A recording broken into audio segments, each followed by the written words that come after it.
खुदा के इश्क दा रंग वखरा है। बादशाह हॉस्पिटल में ज़िंदगी और मौत की जंग लड़ रहा होता है। गुलाम जो कि फैसला कर लेता है कि जैसे ही बादशाह को होश आएगी वो सुंदरी का हाथ बादशाह के हाथ में दे देगा, क्योंकि जिस तरह यहाँ बादशाह गुलाम के बिल्कुल ही खिलाफ हो गया था सिर्फ इस सुंदरी की वजह से, क्योंकि सुंदरी से बेइंतहा मोहब्बत करता है।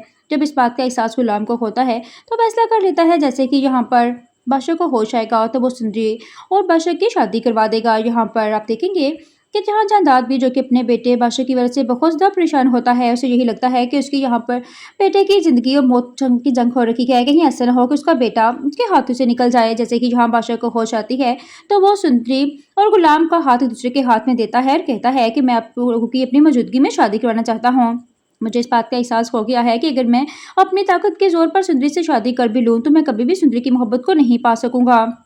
यहाँ पर गुलाम और सुंदरी ये बात सुनते ही हैरान रह जाते हैं। जैसे कि यहाँ पर बादशाह गुलाम और सुंदरी को दूल्हा बना देखता है तो बहुत ज़्यादा खुश होता है और वो फैसला कर लेता है कि अपनी ज़िंदगी अब मुल्क के साथ गुजार लेगा, क्योंकि यहाँ पर गुलाम और बादशाह के दरमियान दोबारा से दोस्ती हो जाएगी। और यहाँ बादशाह एक फैसला कर लेगा कि मुल्क के साथ अपनी आगे वाली ज़िंदगी का शुरुआत करेगा। लेकिन यहाँ पर आप देखेंगे कि गुलाम और सुंदरी शादी के बाद बहुत ज़्यादा खुश होते हैं और ड्रामा अपनी हैप्पी एंडिंग को पहुँच जाएगा।